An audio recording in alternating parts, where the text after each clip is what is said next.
Geography chapter 2 one एवं वन्य जीव संसाधन। इसके इम्पोर्टेंट क्वेश्चन आप क्या करेंगे। नंबर 1, लेप्चा लोक संगीत। ये कहाँ का लोक संगीत है? ये है वेस्ट बंगाल का। वेस्ट बंगाल के जो पर्वतीय एरिया हैं उन सब में ये, जैसे दार्जिलिंग, जलपाईगुड़ी, ठीक है, कूच बिहार, वहाँ का ये प्रसिद्ध लोक संगीत है। नेक्स्ट आप क्या करेंगे, जो इम्पोर्टेंट क्वेश्चन है वो है पारिस्थितिक तंत्र। ये क्या होता है, तो इसके बारे में बताएंगे। पारिस्थितिक तंत्र का मतलब होता है जैव विभिन्न प्रकार के मानव व जीवधारी जो एक दूसरे के साथ मिलकर अपना जीवन व्यतीत करते हैं, उन सब के मिले जुले स्वरूप को पारिस्थितिक तंत्र कहते हैं। ये महत्वपूर्ण भूमिका इसमें वन निभाते हैं क्योंकि वो प्राथमिक उत्पादक होते हैं, क्योंकि बाकी के सारे जीव उन पर निर्भर करते हैं। तो यहाँ पर क्वेश्चन बन जाएगा, प्राथमिक उत्पादक क्या होते हैं। अच्छा, एक क्वेश्चन यहाँ पर आप छोटा सा ये बना सकते हैं कि पेड़ पौधों में और जीव जंतुओं में क्या अंतर होता है। तो पेड़ पौधे जो हैं वो एक स्थान पर होते हैं, जबकि जीव जंतु मूवमेंट करते रहते हैं। पेड़ पौधे CO2 को ग्रहण करते हैं जबकि ऑक्सीजन को वो छोड़ते हैं, जबकि बाकी के सारे जीव O2 लेते हैं और CO2 वो छोड़ते हैं। ठीक है, और दोनों में समानता ये है कि दोनों ही ग्रोथ करते हैं, वंशवृद्धि करते हैं। ठीक है, तो ये नेक्स्ट टॉपिक आपका आ ही गया, वनस्पति जात और प्राणी जात। ठीक है, वनस्पति जात में पेड़ पौधे और प्राणी जात में जीव जंतु शामिल होते हैं। नेक्स्ट आता है भारत की जैव विविधता। भारत जैव विविधता में दुनिया के समृद्ध देशों में से एक है। ये आप बताएंगे पहला सेंटेंस। दूसरा बता देंगे कि विश्व में जितनी भी जैव प्रजातियां मिलती हैं उनका 8% यानी लगभग 16 लाख जो प्रजातियां हैं वो भारत में पाई जाती हैं।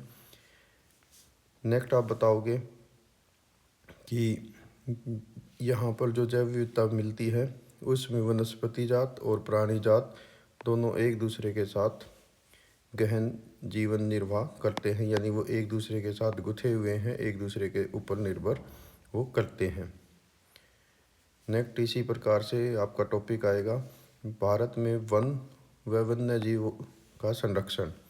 तो इसके पीछे सबसे पहले बताओगे कि इसका संरक्षण की आवश्यकता क्यों है। क्योंकि जीव जंतुओं की और वनों की तेज़ी से जो है ह्रास हो रहा है, पतन हो रहा है, उसको काटा जा रहा है, तो उनको संरक्षण की आवश्यकता है। ये अब यहाँ पर आपसे क्वेश्चन ही पूछ लिया कि संरक्षण की आवश्यकता क्यों है। तो जैव विविधता को बनाए रखने के लिए, पारिस्थितिक विविधता को बनाए रखने के लिए इनका संरक्षण जरूरी है। यदि ये जीव जंतु नहीं रहे तो जलवायु और मृदा इनके बनाए रखने के लिए इनका होना जरूरी है।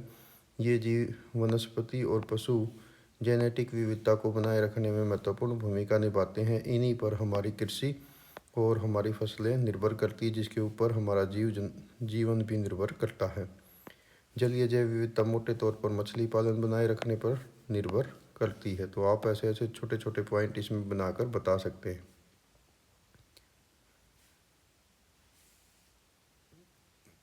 नेक्स्ट इसके बारे में बताएंगे कि भारत में जैव जंतुओं की विविधता और पर्यावरण संरक्षण के लिए सरकार के द्वारा कौन से प्रयास किए गए हैं। तो आप बताओगे 1972 में भारतीय वन्य जीव संरक्षण अधिनियम लागू किया गया था, Indian wild life protection act 1972। ये इंपॉर्टेंट क्वेश्चन रहने वाला है। ठीक है, इसके अंतर्गत, इस कार्यक्रम के अंतर्गत क्या किया गया था कि जो संकटग्रस्त जातियां हैं उनके बचाव के लिए शिकार पर प्रतिबंध लगाना, वन्य जीवों का जो आवास है उसको कानूनी सुरक्षा देना, जंगली जीवों के व्यापार पर रोक लगाना, ये सारे इसमें प्रावधान किए गए थे। ठीक है, इसके तहत ही केंद्र सरकार व राज्य सरकारों ने राष्ट्रीय उद्यान यानी नेशनल पार्क और वाइल्ड लाइफ सेंचुरीज यानी पशु विहार का स्थापना की। ठीक है, तो ये आप बताएंगे। इसके साथ साथ कुछ जीवों को केंद्र सरकार की ओर से विशेष परियोजनाओं की व्यवस्था भी की गई है, उनकी घोषणा की गई है, क्योंकि उनके जीवन पर गंभीर खतरे हैं। जैसे बाघ, जो इंडिया का नेशनल एनिमल है, राष्ट्रीय पशु है। एक सींग वाला गैंडा यानी एक सींग वाला राइनो, जो काजीरंगा नेशनल पार्क आसाम में मिलता है। कश्मीरी हिरण जिसको हंगूल भी कहते हैं जो कश्मीर में मिलता है। तीनों प्रकार के मगरमच्छ, स्वच्छ पानी के मगरमच्छ, लवणीय जल के मगरमच्छ और घड़ियाल। भारत ही एकमात्र ऐसा देश है जिसमें मगरमच्छ और घड़ियाल दोनों ही मिलते हैं। एशियाई शेर जो गिर जंगल गुजरात में मिलता है, यानी जिसको हम बब्बर शेर कहते हैं, ठीक है, उसकी रक्षा के लिए विशेष कार्यक्रम सरकार ने चलाए हैं। इसके साथ साथ कुछ अलग परियोजनाएं भी बनाई हैं, जैसे भारतीय हाथी का संरक्षण, काले हिरण का संरक्षण। काला हिरण खासकर राजस्थान में मिलता है। चिंकारा, ये भी जो हिरण होता है चित्तीदार या लाल हल्के रेडिश कलर का। और भारतीय गोडावन, बस्टर्ड इसको बोलते हैं। और हिम तेंदुआ जो हिमाचल प्रदेश के ऊंचे पर्वतीय क्षेत्रों में मिलता है। इनके लिए भी विशेष रक्षण की जो है प्रावधान सरकार ने किया है। तो ये आप सब बता देंगे। ये सब इसी वाइल्ड लाइफ प्रोटेक्शन एक्ट 1972 के अंतर्गत आता है। नेक्स्ट इम्पोर्टेंट क्वेश्चन है, टाइगर प्रोजेक्ट क्या है? तो नंबर 1, जैसा कि नाम से पता चल रहा है, ये बाघों के संरक्षण के लिए बनाई गई एक स्कीम है। कब बनाई थी? 1973 में। क्यों बनाई थी, इसकी ज़रूरत क्यों पड़ी? क्योंकि 55,000 से घटकर इनकी संख्या बाघों की केवल 1827 रह गई थी। ठीक है, इसके अंतर्गत क्या किया गया, क्या क्या योजनाएं बनाई गई? बाघों का शिकार करना, उनका व्यापार करना, ठीक है, उनके आवासों को सिकुड़ना, भोजन की आवश्यकता के लिए उनकी जो उपजातियां हैं उनकी संख्या का कम होना, और बाघों की जनसंख्या तेज़ी से घट रही थी। इन सब के कारण से इस योजना को लागू किया गया। ठीक है, मतलब बाघों का शिकार रोकना है, उनका व्यापार रोकना है, उनके आवास को संरक्षित रखना है, जिन पर वे जीव निर्भर करते हैं उनको संरक्षित रखना है, और उनकी संख्या को बनाए रखना है। ठीक है, इस कारण से बाघों की खाल का व्यापार करना, उनकी हड्डियों का व्यापार करना या औषधियों के रूप में उनका यूज करना, ये सब सरकार ने इस पे बैन लगाया है। ठीक है, तो ये जो प्रोजेक्ट टाइगर है इसकी शुरुआत हुई थी 1973 में। आप इस बात का ध्यान रखेंगे। नेक्स्ट, इस पिक्चर को आप ध्यान रखेंगे। ये है एक सींग वाला राइनो जो काजीरंगा नेशनल पार्क में मिलता है आसाम में। ठीक है, और ये जो आप देख रहे हैं ये है चिंकारा। नेक्स्ट, यहाँ पर इम्पोर्टेंट क्वेश्चन आपसे जो पूछे जाएंगे वो हैं नेशनल पार्क। ठीक है, तो नेशनल जो राष्ट्रीय पार्क हैं उनके बारे में आपसे यहाँ से कुछ क्वेश्चन पूछे जाते हैं। मैं बताता हूँ कैसे पूछे जाएंगे। आप सबसे पहले तो इनको सीखिए कि कौन सा नेशनल पार्क कहाँ है। फिर इसमें क्या करेंगे, आपको नेशनल पार्क की लिस्ट दे दी जाएगी और कॉलम ए और कॉलम बी आपको दे दिया जाएगा कि इनको मैच करके दिखाइए। तो हम सबसे पहले सीखते हैं, उत्तराखंड में कॉर्बेट नेशनल पार्क है। उत्तराखंड में कॉर्बेट। पश्चिमी बंगाल में सुंदरवन, जहाँ पर गंगा ब्रह्मपुत्र नदी का डेल्टा है। मध्य प्रदेश में बांधवगढ़। राजस्थान में सरिस्का। आसाम में मानस। केरल में पेरियार। ठीक है, काजीरंगा नेशनल पार्क भी आसाम में ही है। ठीक है, एक बार रिपीट कर देते हैं। Corbett national park Uttarakhand, Sundarban पश्चिमी बंगाल, बांधवगढ़ मध्य प्रदेश, सरिस्का राजस्थान, मानस आसाम, काजीरंगा आसाम, पेरियार केरल में। पेरियार वहाँ पर एक नदी भी है और वन संरक्षण क्षेत्र भी है और एक जिला भी है। ठीक है, तो ये आप ध्यान रखेंगे, ये इम्पोर्टेंट हिस्सा आपका रहने वाला है। यहाँ से क्वेश्चन हर बार पूछा ही जाता है। इसके अतिरिक्त यहाँ पर आप ध्यान रखेंगे, भारत में वन्य जीव अधिनियम 1980 और बाद में 1986, इसके तहत तितलियों को, पतंगों को, भृंगों को और ड्रैगन फ्लाई, इन सब को भी संरक्षित किया गया है। तो यहाँ पर आपसे क्वेश्चन ये पूछ लिया जाता है कि तितलियों, पतंगों, भृंगों और ड्रैगन फ्लाई को कब संरक्षण मिला? तो वन्य जीव प्रोटेक्शन एक्ट 1980 और 1986 के तहत। इसी प्रकार से 1999 यानी 1991 में 1991 में पौधों की 6 प्रजातियों को भी पहली बार प्रोटेक्शन की लिस्ट में डाला गया था। तो ये भी आपके लिए दोनों इम्पोर्टेंट क्वेश्चन रहेंगे। ठीक है, 1 अंक के क्वेश्चन यहाँ से पूछे जाते हैं। इसी प्रकार से नेक्स्ट आता है वन्य जीव संसाधनों के प्रकार और उनके वितरण। तो यहाँ पर आप देखेंगे कि भारत में जो वन पाए जाते हैं उनको किन कैटेगरी में बांटा जाता है। नंबर 1 होता है आरक्षित वन, ठीक है, इसको बोलते हैं reserve forest. Reserve forest shortly आप इनको बोल सकते हैं आरएफ। ये वे वन होते हैं जो देश के आधे से अधिक क्षेत्र में हैं, इन सबको आरक्षित वन घोषित किया गया है। ये सबसे मूल्यवान है। इसमें 2 बातें आप रखेंगे। नंबर 1, ये भारत के आधे से ज़्यादा एरिया पे मिलते हैं। दूसरी, ये सबसे प्रीसियस हैं। दूसरी कैटेगरी है, ख भाग में आप बताएंगे, वो हैं प्रोटेक्टेड फॉरेस्ट। प्रोटेक्ट फॉरेस्ट, इसको पीएफ आप बोल सकते हैं, ठीक है, प्रोटेक्टेड फॉरेस्ट। ये वन देश के कुल वन का 1/3 हिस्सा है, यानी 1/3, यानी लगभग आप कह सकते हैं कि ये देश के कुल वनों का 33% के आसपास एरिया है, ठीक है।